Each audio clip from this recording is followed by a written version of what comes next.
तितका दुःखी नाही जसा आणि जितका त्यांना वाटते मी असावे. देखणी मुले पादरी असतात आणि जी देखणी नसतात ती ढेकरी असतात. पोरींसाठी दोनच पर्याय आहेत, नुसता पाडणारा किंवा नुसता ढेकरा देणारा. माय शिम बघ की ते भिकारी कसं पाहून राहिला, त्याला एक सामोशा दे ग. ए टवळे, मी काय भिकारी नाही, तू हे सामोशे घेऊन उठतिडून माय कारवाईती. आजकालच्या पोरींचे मायबाप लईच विचार करायले.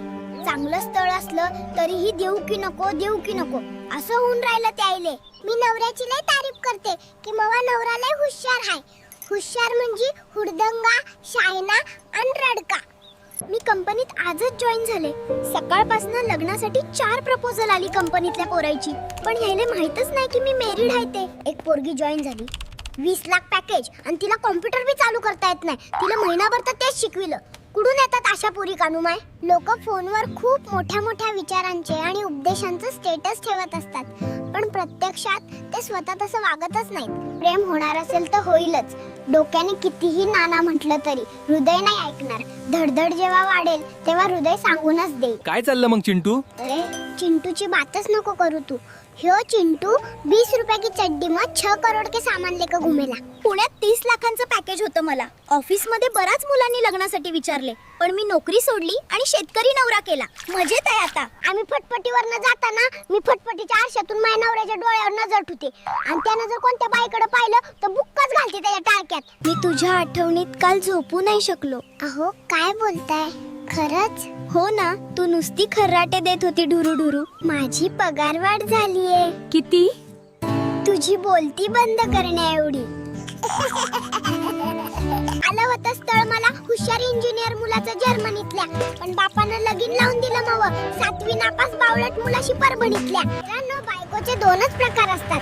एक शांत प्रेमळ सर्व ऐकणारी गरीब गाय, आणि दुसरा जशी तुमची वाली. अहो मागच्या वर्षी बायकांना संक्रांतीचं वाण म्हणून काचेच्या वाट्या दिल्या होत्या, पण ह्यावेळेस महागाई खूप आहे तर काय देऊ? मवा नंबर देऊन टाक की मग. माय बाई, मव नशीब बघा की एक तासा नवरा भेटला आणि त्याच्यासोबत पहिल्यांदा काश्मीरला फिरायला जाताना ट्रेनचं शीट त्या टॉयलेट पाशीच भेटावं का बरं? मी नवऱ्याची लय तारीफ करते की मवा नवरा लय हुशार आहे.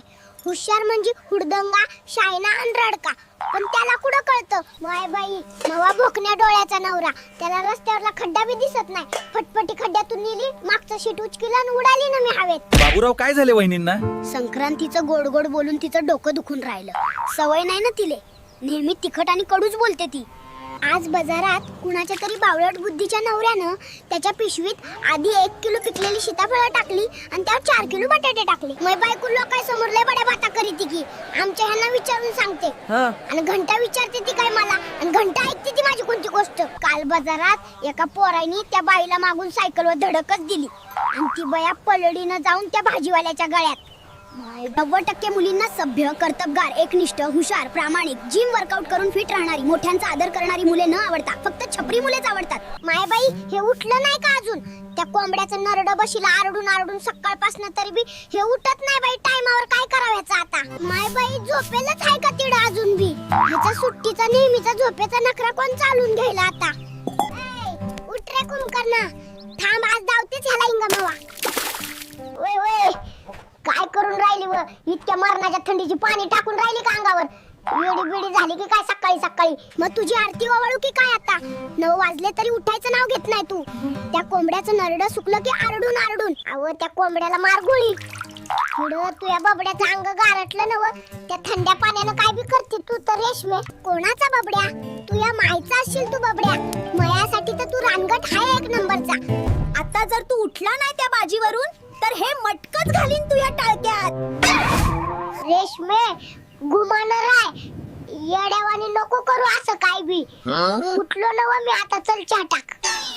तर तुम्ही फुल ड्रामा फन या चॅनलला सबस्क्राइब करा, व्हिडिओ लाईक करा आणि कमेंट बी करा.